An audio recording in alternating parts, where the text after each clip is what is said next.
Bonjour tout le monde, content de vous retrouver pour cette émission du jeudi 10 mars 2022. Le Bitcoin vaut 39 000 $ à l'heure où je vous parle, avec une performance de moins 8% ces dernières 24 heures. L'Ether également, moins 6% ces dernières 24 heures. On a un marché finalement qui nous offre des pumps et des dumps comme ceci, mais on voit qu'on est toujours dans cet espace de range. Après avoir chuté assez violemment pendant 3 mois, on s'établit maintenant sur quelque chose qui se stabilise. La question qu'on se pose, c'est dans quel sens ce range va se résoudre. Je suis ici sur un graphique 7 heures, tout simplement pour pouvoir visualiser de façon plus claire ce que l'on a à l'écran. En 4 heures, on voit pas suffisamment. En daily, et également, je trouve que c'est trop compressé.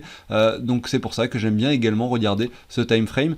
On se situe actuellement sur la zone médiane de ce range. Alors je dis range, mais en même temps on est également sur quelque chose qui se compresse. On peut l'observer simplement par le fait qu'on ne fait pas de plus haut, qu'on ne fait pas à nouveau de plus bas. On pourrait peut-être revenir sur le bas de ce range en venant s'appuyer sur ce point de support aux alentours des 35 500 $. Ça resterait viable pour pourquoi pas à nouveau un rebond. En tout cas, ce qui est sûr, c'est que tant que l'on rebondit entre ces deux bornes, sans cassure, l'intérêt pour les crypto-monnaies et la blockchain de façon générale restera faible, très basse, comme c'est le cas actuellement. C'est ce qu'on peut constater sur les réseaux, c'est ce qu'on peut constater sur YouTube, c'est ce qu'on constate de façon générale.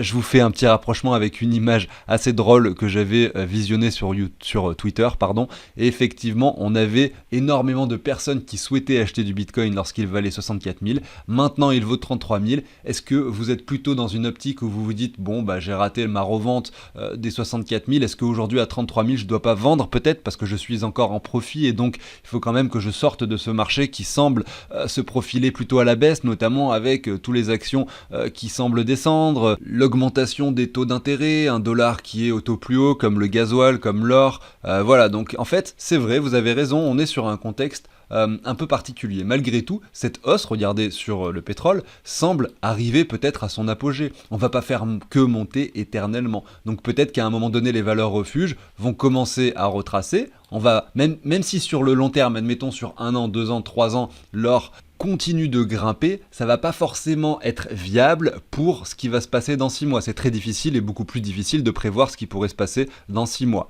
Malgré tout, quand on voit un gold, je retourne sur le gold pour mon exemple, qui performe autant en quelques semaines, on parle quand même ici d'une performance équivalente à 15%, donc c'est énorme pour l'or. On n'est pas sur le Bitcoin ici, la capitalisation n'est pas la même et la volatilité n'est pas la même. On vient chercher un double top sur le gold, et là on commence à retracer, ou du moins, si on se met les bougies en daily, on voit qu'on a une première bougie rouge qui s'est dessinée. C'est pas un signal qui nous fait penser que là on est sur un top, peut-être qu'on peut aller chercher un point plus haut, peut-être que sur le RSI on fera quelque chose de moins haut, qu'on dessinera une divergence, ça peut prendre encore quelques semaines à se faire. Bien sûr, un top, ça ne se dessine pas comme ça du jour au lendemain. Malgré tout, on peut estimer que sur, par exemple, là je suis en weekly. Ici, regardez la période de temps, on va se positionner comme ça, on va dire cette période de temps-là nous amènerait, voilà, juillet, août 2022. Admettons qu'en août 2022, on ait un or qui arrive à nous dessiner ce M-top, redescende un petit peu légèrement par ici, et que derrière, par exemple, en 2023, il se retrouve à nouveau à aller chercher des nouveaux sommets, ce qui nous dessinerait pourquoi pas, un joli W comme ceci. Donc ça, bien sûr, c'est quelque chose de possible. On voit en plus de ça qu'actuellement, on arrive sur la zone de surachat au niveau du RSI en weekly.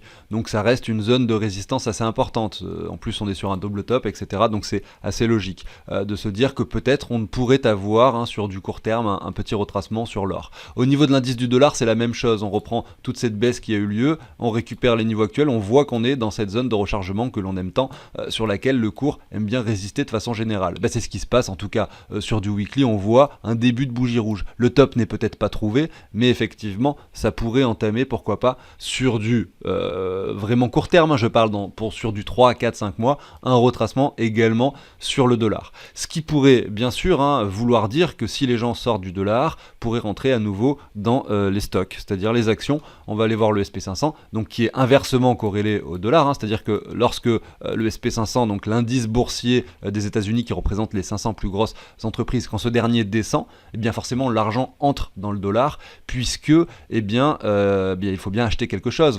Quand on revend ces actions, il faut bien en contrepartie racheter quelque chose d'autre. En fait, les gens ils le font avec du dollar, que ce soit des Américains ou autres. Donc oui, là on a une purge déjà assez importante qui s'est opérée. Est-ce que cette baisse est terminée sur le SP500 ? Difficile de le dire. On a eu l'annonce de l'augmentation des taux d'intérêt, ce qui naturellement a fait baisser le prix de cet indice. Aujourd'hui, on revient sur les 23,6. On a méché une fois dessus, les 23,6 finalement de toute cette hausse qui a eu lieu entre le crash Covid, donc le mois de mars 2020, et ici le sommet le 27 décembre 2021. Donc là, on a simplement 23,6% de baisse. Alors cette flèche que j'avais mise, j'en sais rien, je sais pas moi si on va effectivement commencer à finalement dessiner un W ou si on va retourner au 38,2, c'est possible également. Si on revient à 38,2, ça va pas se sentir bon pour les crypto-monnaies puisque on est très corrélé à ce genre d'indice. Si en revanche on commence à dessiner des choses intéressantes, à savoir un W, eh bien effectivement là ça pourra être intéressant de voir ce qu'il pourrait se passer. Il y a un début de W en 4 heures qui se dessine sur le SP500. Regardez, on a fait un plus bas à cet endroit-là. Aujourd'hui, on est revenu sur un niveau un petit peu plus haut, donc on a fait un plus bas moins bas que le précédent. Et si le SP500 vient clôturer au-dessus des 4400 points, et bien là on pourra avoir peut-être un signal assez bullish à la fois sur les actions et bien sûr également sur les crypto-monnaies. Alors je reviens rapidement sur ma petite image. Quand on était sur les 64 000 $, effectivement beaucoup de personnes dans mon entourage m'avaient demandé comment ils pouvaient faire pour acheter du Bitcoin, puisque pour eux c'était essentiel et indispensable d'en avoir rapidement. Aujourd'hui, quand on revient sur des niveaux pertinents, il n'y a plus personne à ma porte en train de me demander comment on fait pour acheter du Bitcoin. Bon, je trouve ça un peu malheureux et en fait c'est vrai que c'est aussi également assez drôle et ça matérialise vraiment comment se passent les émotions et comment finalement notre cerveau est biaisé par ces phénomènes de hausse et de baisse. Quand un marché est très baissier, on a l'impression que que ça va jamais remonter. Et inversement, quand c'est très haussier, on a l'impression que ça ne va jamais descendre. Voilà. Donc là, je retourne sur mon graphique du Bitcoin. On a 2 targets qui ont été atteintes. Vous avez ici les 161,8 représentés par le carré et le rectangle plutôt vers ici aux alentours des 35 000 $, la seconde les 261,8 au niveau des 55 000 $, et la target ultime des 423,6 se trouve au niveau des 86 000 $. Pour ce bull run que l'on a vécu en 2021 et peut-être qui pourrait se poursuivre en 2022. Si c'est le cas, il va falloir que le Bitcoin se réveille assez rapidement et qu'on vienne effectivement sortir de ce range dans les semaines qui viennent, dans les peut-être jours qui viennent, même ça sera encore mieux, puisque là on est sur un range d'assez longue période. En fonction du sens de résolution de ce range, eh bien on verra probablement soit quelque chose qui vienne chercher cette troisième target, soit quelque chose qui s'installe dans un bear market pour une période de temps, j'allais dire indéterminée, mais qu'on pourrait essayer de déterminer en fonction du prochain halving et des cycles que l'on connaît sur le Bitcoin. Alors pourquoi je dis que si effectivement ce potentiel W qui pourrait se résoudre à la hausse, finalement ça se résout à la baisse et qu'on est effectivement sur un bear flag et que derrière le Bitcoin continue de chuter, eh bien on passe sur une période de temps assez longue où on risque de s'ennuyer et où le Bitcoin pourrait retrouver des prix inférieurs entre les 30 et les 20 000 $, parce que en fait on va vraiment casser cette ligne qu'on a ici sur laquelle on résiste actuellement.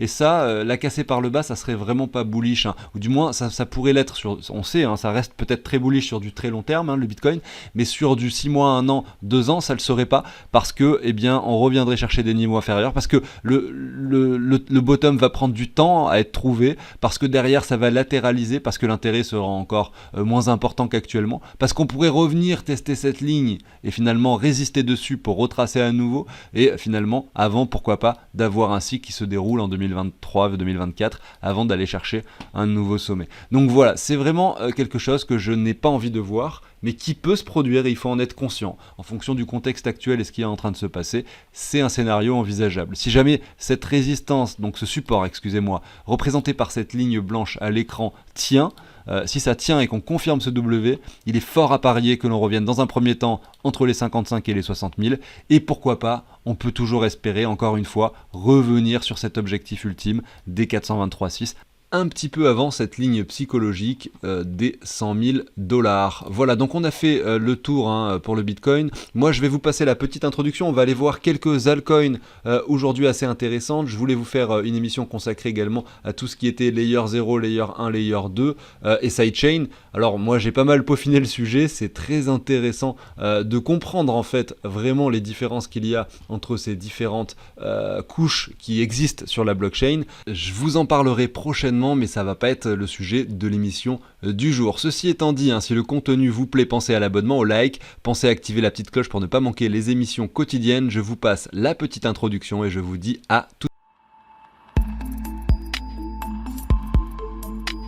Allez, on débute, et avant d'aller voir quelques altcoins, je voulais juste préciser que si vous êtes un nouvel arrivant sur le marché, que vous découvrez la chaîne et les crypto-monnaies depuis peu et que vous avez envie d'investir, eh bien peut-être que vous n'êtes pas sur un des moments les plus dégueulasses, peut-être que vous êtes sur un moment assez opportun même, parce que peu importe le scénario, finalement, que l'on aille chercher des niveaux plus bas entre les 30 et les 20 000, ou finalement que l'on monte, aujourd'hui c'est assez intéressant, et de toute façon lisser ses achats jusqu'au prochain halving, je pense qu'à partir d'aujourd'hui, c'est intéressant. Parce que le sommet est quand même 2 fois plus élevé que le niveau de prix actuel. Il y a des plateformes qui proposent de faire ça. Je ne vais pas citer de nom parce que c'est pas le but, c'est pas de faire effectivement une vidéo commerciale sur une plateforme. Mais il y a plein de plateformes qui proposent ça. Vous allez pouvoir simplement lisser vos achats, par exemple, faire en sorte que chaque semaine, ça achète une certaine somme d'argent. J'en sais rien, moi, si vous avez, admettons, une épargne suffisante, ou si tous les mois, vous arrivez à mettre plein de sous de côté parce que vous êtes cadre et que vous gagnez 2000 € par mois, que vous êtes célibataire et que vous avez quasiment aucune dépense dans le mois parce que vous n'êtes pas très dépensier et que vous partez pas en vacances, et consacrer une toute petite partie de cet argent que vous mettez en épargne pour acheter par exemple une petite somme de crypto chaque semaine, ça peut être pertinent pour vous constituer quelque chose d'assez intéressant, un patrimoine crypto-monnaie pour du long terme. Voilà, j'apporte ici simplement une idée, j'apporte quelque chose, un élément que moi j'ai commencé à faire, donc il n'y avait pas de plateforme où on pouvait lister ses achats à l'époque, je le faisais moi naturellement entre 2018 et 2020, et aujourd'hui on est peut-être dans un contexte similaire, donc entre 2018 et 2020, oui, le prix du Bitcoin était beaucoup plus faible, entre les 10 000 et les 3 000 $ ici, mais regardez, aujourd'hui peut-être que, au vu des cycles que l'on connaît sur le Bitcoin, à chaque fois on a ce genre de période, on a ces périodes qui s'opèrent, là on est monté, et cette période pourrait avoir lieu effectivement encore une fois. Donc plutôt que d'aller essayer d'acheter des bottoms et de revendre des tops, effectivement, lisser ses achats et lisser ses ventes est selon moi quelque chose de beaucoup plus pertinent. On va continuer, on va aller voir quelques crypto-monnaies aujourd'hui. Mais avant ça, sachez que je vous partage un outil sur la chaîne, c'est un tableau que j'ai créé qui a plusieurs onglets qui va vous permettre de récapituler, de gérer tous vos investissements. Alors quand je dis gérer, vous n'allez pas pouvoir acheter et vendre avec ce petit outil tableur, mais ça va récupérer le prix des crypto-monnaies en temps réel. En fait, vous allez mettre toutes vos cryptos, vous allez les entrer une à une ici, et automatiquement en fait vous allez voir leur prix qui est récupéré en temps réel. Et donc toutes les 2 ou 3 minutes, là le prix du Bitcoin s'actualise, l'Ether également, etc., etc., etc. Donc vous allez dire toutes les cryptos que vous allez dire les quantités que vous avez sur chacune de vos plateformes, et derrière automatiquement vous allez connaître les pourcentages que vous possédez de chacune d'entre elles. Ça vous permet de faire du vase communicant. S'il y en a une qui a énormément performé, vous allez pouvoir la revendre pour en acheter une autre que vous souhaitez avoir par exemple, etc. Donc c'est assez intéressant. Vous allez pouvoir comparer ça avec votre investissement de départ qui va être indiqué en euros pour savoir exactement combien vous gagnez tout simplement. Donc même si les achats en euros vous les avez déjà fait il y a un an, vous allez quand même pouvoir vous retourner sur vos plateformes Binance, etc., sur lesquelles vous avez acheté en euros, retrouver les dates et inscrire tous vos achats. Vous allez mettre la date, le jour où vous avez acheté et le montant, etc. Et quand vous allez faire des ventes, vous allez vendre des cryptos pour récupérer des euros. Vous allez le mettre également ici et ça va vous indiquer la plus-value associée à votre session. Parce que vous savez, si vous avez acheté 10 000 € de crypto et que vous en revendez pour 20 000 €, par exemple, 2 mois plus tard, vous avez fait 10 000 € de plus-value. Et sur ces 10 000 € de plus-value, vous allez payer 30% de taxes. Merci l'État français. 30% de taxes de 10 000, ça vous fera 3 000 € de taxes. Si vous avez fait simplement doubler votre investissement avec 10 000 €. Voilà, vous avez compris le principe. Ceci étant dit, vous allez trouver tout simplement sous la vidéo du jour un lien qui vous permet d'accéder à une autre vidéo où j'explique beaucoup mieux le tableau et un lien qui vous amène sur le site de CryptOrganize pour effectuer une donation pour obtenir cet outil d'investissement si ça vous intéresse. Allez, c'est parti, je continue. Je débute avec Kusama qui est le petit frère de Polkadot. D'ailleurs, on peut s'amuser à le comparer avec Polkadot. Alors, on va mettre .btc pour voir un petit peu s'ils suivent les mêmes tendances ou pas. C'est une question que je me pose. Est-ce que quand l'un pump, l'autre aussi on va mettre les deux graphiques en weekly pour avoir quelque chose de cohérent ici. Ouais, donc on a quand même un graphique à peu près similaire. Alors effectivement on a quand même un Kusama qui semble plus volatile parce qu'il est beaucoup moins capitalisé, c'est un fait, donc c'est assez logique, mais malgré tout on voit que pendant cette baisse là de Polkadot, on a eu la même chose sur Kusama. On est revenu sur des niveaux qui me semblent assez pertinents sur Kusama, et c'est pour ça que je vous en parle aujourd'hui. On le regarde d'abord par rapport au Bitcoin, on va enchaîner avec son graphique par rapport au dollar. Ici si on reprend simplement toute cette hausse, donc depuis finalement ses débuts, on voit qu'on qu'on est revenu en bas de la zone de rechargement. Donc ça pour moi c'est intéressant. On peut pousser sans problème jusqu'au 85,4. D'ailleurs ça doit être le cas je pense sur le graphique de Kusama par rapport au dollar, on a dû déjà revenir à minima sur les 85,4. On réintègre tranquillement cette zone où le cours avait énormément travaillé. Donc là c'est une zone de support assez importante, notamment parce que on le voit ici. Kusama avait beaucoup travaillé sur ces niveaux-là. Donc c'est pareil, c'est le genre de token sur lequel je pense commencer à se mettre des paliers d'achat et investir dessus pourrait être pertinent. On voit qu'il y a une sorte de bougie verte là sur le weekly. Si on zoome un peu sur ce graphique en daily, on commence à voir une latéralisation. Ça c'est intéressant, c'est la première chose que l'on veut voir pour imaginer un début de quelque chose qui pourrait se retourner. C'est cette sorte de latéralisation. C'est-à-dire qu'on vient de casser cette ligne de tendance baissière et qu'on construise quelque chose derrière. Pour l'instant, si on zoome dessus, on voit que c'est vraiment un début de quelque chose. Un plus bas ici, un début de construction. Pourquoi pas imaginer quelque chose qui viendrait former un W ou une latéralisation plus importante. En tout cas, les prix actuels semblent intéressants quand on le voit. En tout cas par rapport au Bitcoin. On va aller dessus maintenant sur Kusama par rapport au dollar. Je vais aller sur la plateforme Binance. Je ne sais pas si on a assez d'historique. Oui. J'ai dérivé ici sur Kraken. Donc c'est un token qui avait été extrêmement bullish en 2021. Il a touché les quasiment, regardez, 620 $ pour revenir aujourd'hui sur le prix des 127. On a effectué une sorte de double top ici. Avant de retracer, alors on est allé moins haut que le sommet précédent, et derrière on confirme ce même, donc voilà, ça c'est finalement une jolie figure bearish qui s'est dessinée. Malgré tout, le retracement, maintenant on peut l'estimer assez important pour, pourquoi pas, commencer une latéralisation. On a vu que par rapport au Bitcoin, la latéralisation débutait, par rapport au dollar, c'est moins le cas, on a moins cette vision des choses, donc il va peut-être falloir être un peu plus patient finalement pour investir dans Kusama. Malgré tout, si vous procédez à des investissements par palier, quoi qu'il arrive, je pense que vous êtes sur des niveaux pertinents. Juste simplement en reprenant donc le Fibo que je vous ai mis à l'écran, je ne l'ai pas commenté, je l'ai mis simplement et je l'ai regardé, mais je vais vous le remettre. Voilà, on est sur les 78,6, donc pas loin des 85,4. Là, c'est commence à être des niveaux où on se dit que de toute façon des achats par palier sont pertinents si c'est un token que vous voulez obtenir. Alors je reprends mon graphique weekly, on voit que la chute a été très longue depuis novembre 2021, c'est à l'image du Bitcoin, on a quelque chose de similaire. On a l'ancien sommet ici de l'alt season de 2020 qui se situe aux alentours des 38 $. Donc en fait le prix du Kusama, ça va être difficile de spot le bottom. Là on ne sait pas si on est sur un bottom, on n'a vraiment aucun retournement de dessiné. Malgré tout, si vous voyez un petit peu ce niveau-là, vous dites qu'entre les niveaux actuels qui représentent les 78,6 et l'ancien sommet donc qui représente les 40 $, donc entre les 127 et les 40 $, vous pouvez spotter pas mal de prix d'achat, je pense, pertinents sur du moyen long terme, sur Kusama en tout cas. Voilà. J'ai remarqué quelque chose d'assez intéressant aussi ces derniers jours, c'est qu'on a des tokens de longue date finalement qui, dont personne ne parle de façon générale, qui se trouvent en train de performer depuis ces 2 derniers jours. Je pense notamment à Omisego, on va aller voir son prix par rapport au Bitcoin, on voit que ça faisait très longtemps qu'il n'avait pas dessiné quelque chose comme ceci, c'est-à-dire une bougie par rapport au Bitcoin qui fait sur donc une journée, on peut zoomer sur cette journée, qui établit une performance, regardez, de 18%. C'est quelque chose qui ne s'était pas passé depuis très longtemps sur Omisego, et d'ailleurs c'est un token qui range depuis très longtemps.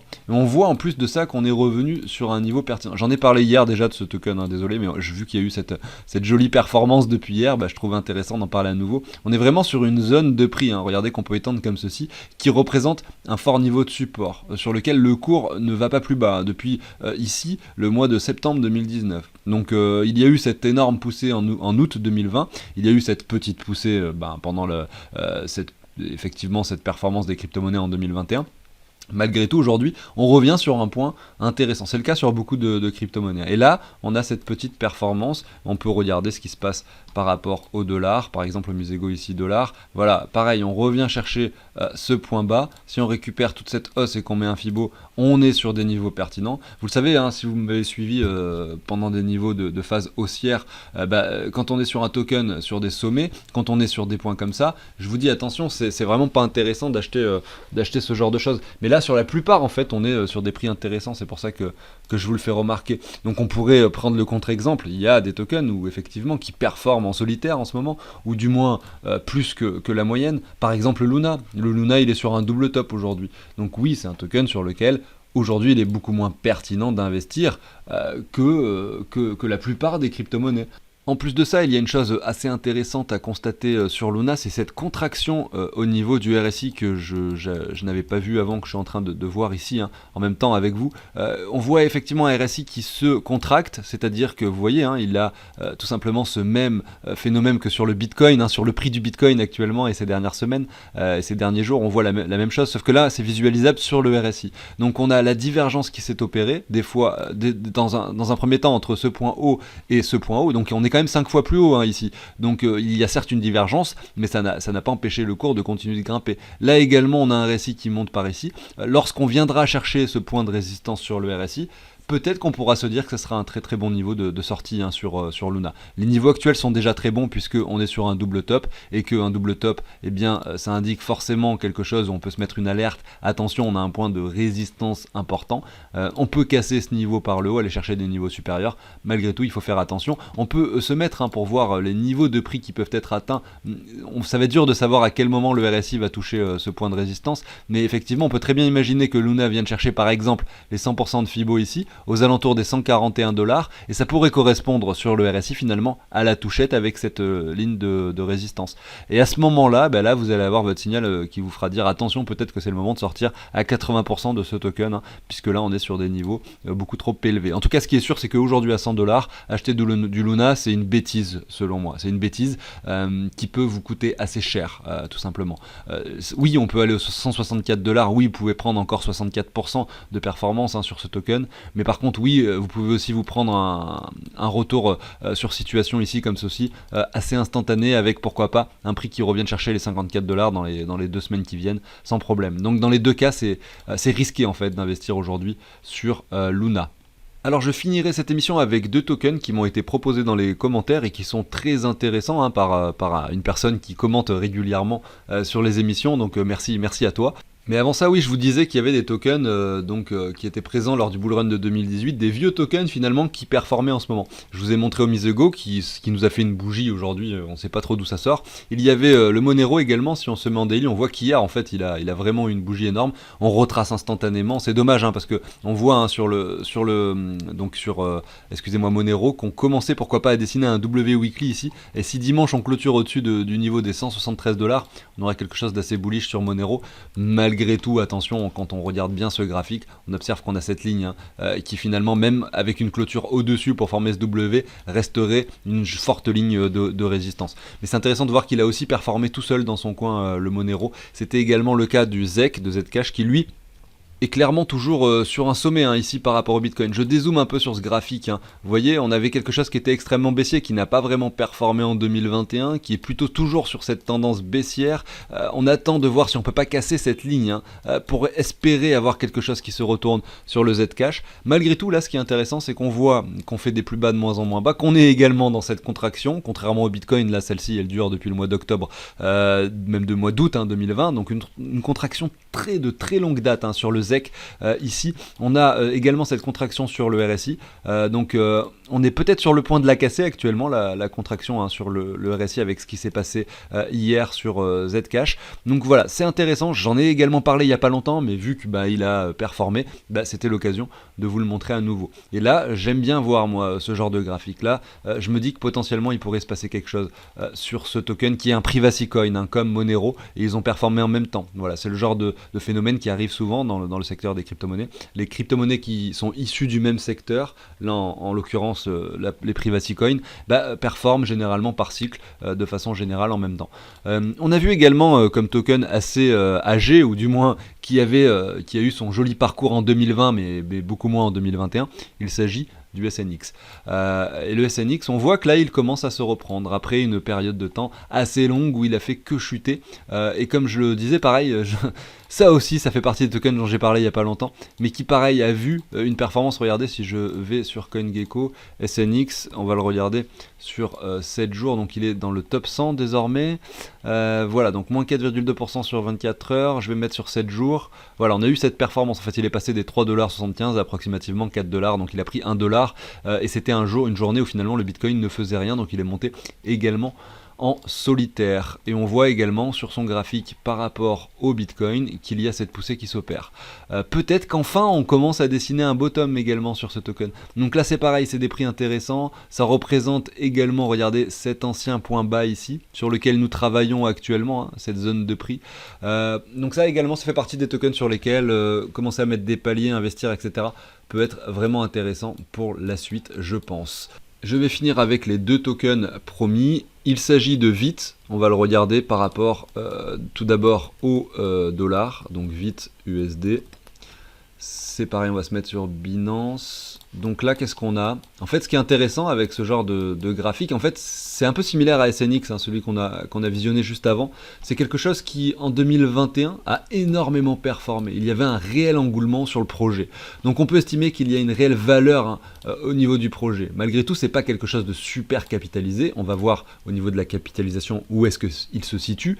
Voilà, 662e, c'est pas hyper capitalisé. Et c'est la raison pour laquelle il est extrêmement volatile. Donc il a performé de façon énorme pour derrière retracer également de façon très importante.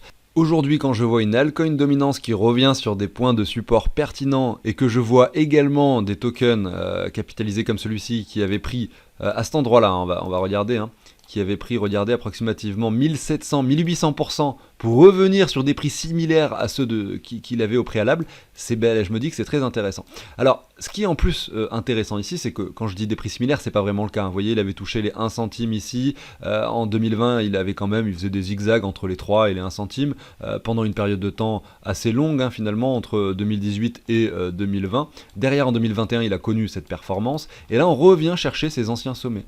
Et ça, c'est intéressant de le voir en fait, hein, de voir qu'on revient chercher ces anciens sommets situés aux alentours des 4 centimes. Le prix du VIT aujourd'hui est de 4 centimes. Donc inutile de vous dire que là, on est sur des niveaux ou du moins une localisation, hein, très intéressante. On peut pousser, on peut aller chercher des niveaux plus bas, bien sûr que c'est possible.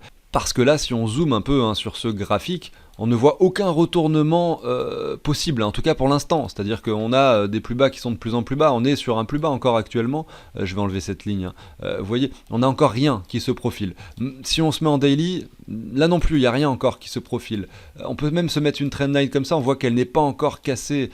Donc il n'y a pas encore de possibilité de latéralisation sur ce token. Donc il faut être patient. Malgré tout, c'est que pareil, hein, se mettre des paliers, tout ça, c'est pertinent. L'acheter à 4 centimes, à 2 centimes ou à 1 centime, ça changera pas grand chose, hein, parce que ça fait partie selon moi des tokens où il ne va pas falloir mettre 50% de son argent total crypto. C'est le genre de token où vous allez pouvoir, en fonction de la somme, hein, j'en sais rien, moi si vous avez que 500 € de crypto, vous pouvez tenter un petit peu des folies et aller mettre peut-être 50 € sur celui-là, c'est-à-dire 10% de votre portefeuille. Par contre, si vous avez 10 000 € de crypto, bah, c'est un peu dommage d'aller mettre 5% du portefeuille, c'est-à-dire 500 €, ça commence à faire une somme. En fait, en fonction de tout ça, il faut définir un peu vos objectifs et combien vous voulez mettre. Mais ce que je veux dire, c'est que si vous avez 500 € à mettre dessus, par exemple, que ça représente 5 ou 10% de votre portefeuille, ou même 1% si vous avez beaucoup plus d'argent, 500 € à mettre dessus, peut-être que vous pouvez en acheter 100 € aujourd'hui, essayer de vous mettre des paliers sur des niveaux inférieurs, entre les 4 centimes et les 1 centime. Et là, vous avez finalement un lissage pertinent du token. Et si vous arrivez sur un dernier palier aux alentours des 1 centime ici, hein, qui représente finalement ce point bas, eh bien, vous allez vous dire que voilà, c'était votre achat ultime. Et si jamais on va plus bas et qu'on fait un all-time low au-dessous des 1 centime, là vous allez vous dire, bah tant pis, j'ai peut-être raté mon investissement sur ce token, mais c'est pas grave puisque c'est pour ça qu'il faut jauger un peu le pourcentage que ça doit représenter par rapport à son portefeuille. Après, il y a plusieurs facteurs également à prendre en compte parce que vous pouvez jauger ça par rapport au fait que le token soit capitalisé ou non.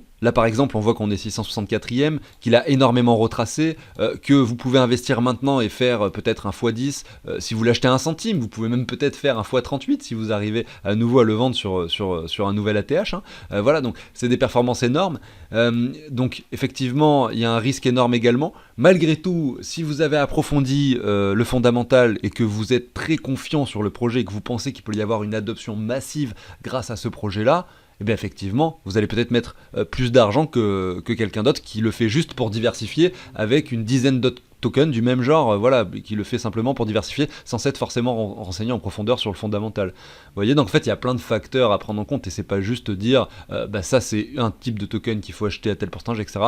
Non, c'est vraiment en fonction de ce que vous pensez du projet. Également, si vous allez vous pousser le sujet loin dans le fondamental, que vous allez dans des blogs sur ce projet, sur les Telegram, vous allez poser des questions, que vous allez utiliser leurs produits, que vous allez voir comment ça marche, et que vous voyez un potentiel réel, vous n'allez pas réagir de la même façon, évidemment, que quelqu'un qui n'a pas fait toutes ces démarches-là. Et je vais terminer cette émission avec Nano, et ça va être assez rapide parce que c'est un graphique similaire à celui qu'on vient de voir précédemment, c'est-à-dire qu'on revient chercher les anciens sommets, alors qu'il se situait ici en août 2020. Donc c'est vraiment pareil, c'est similaire. En 2021, le Nano a touché donc ici les 17 $. Aujourd'hui, il revient sur le prix des 1,60 $, 10 approximativement. Et donc aujourd'hui, on revient à ce niveau-là. Je précise que c'est XNO le nouveau nom. Moi, j'ai dû taper Nano pour avoir l'historique. Si je marque XNO, j'ai pas toute l'historique du token. Si vous voulez en savoir plus dessus, il faut taper XNO ou Nano. Vous pouvez faire les deux sur CoinGecko. Vous voyez que le nom du token, c'est bien XNO. Donc tous les tokens ont été mis. Ça, c'est pertinent. Capitalisation 225 millions, 230e. Donc on est quand même plus capitalisé que le token VIT. Malgré tout, il a eu un retracement tout aussi important. On est revenu chercher quasiment l'intégralité de la hausse au niveau du retracement. Si on prend la mèche d'excès à cet endroit-là, on voit qu'on a retracé ici plus que 90% du mouvement. Et on revient chercher, pourquoi pas, très prochainement cette ligne de support. Donc c'est pareil, pourquoi pas lisser sur ce token. On n'a aucun signe de reprise, donc il est fort à parier que le bottom n'a pas été trouvé sur Nano. Ici, vous avez le palier, le niveau pertinent qui représente la clôture des corps de chandelle de l'ancien sommet ici, aux alentours des 1,33 $ approximativement. On réintègre quasiment la zone de survente en weekly, donc c'est également un signal que peut-être on arrive sur un support intéressant également sur Nano. Il va falloir suivre ça avec attention. J'arrive sur la fin de l'émission. Merci à tous de m'avoir écouté et de m'avoir suivi. Pensez à l'abonnement, au like si le contenu vous plaît. Moi je vous dis à très bientôt sur la chaîne. Salut tout le monde!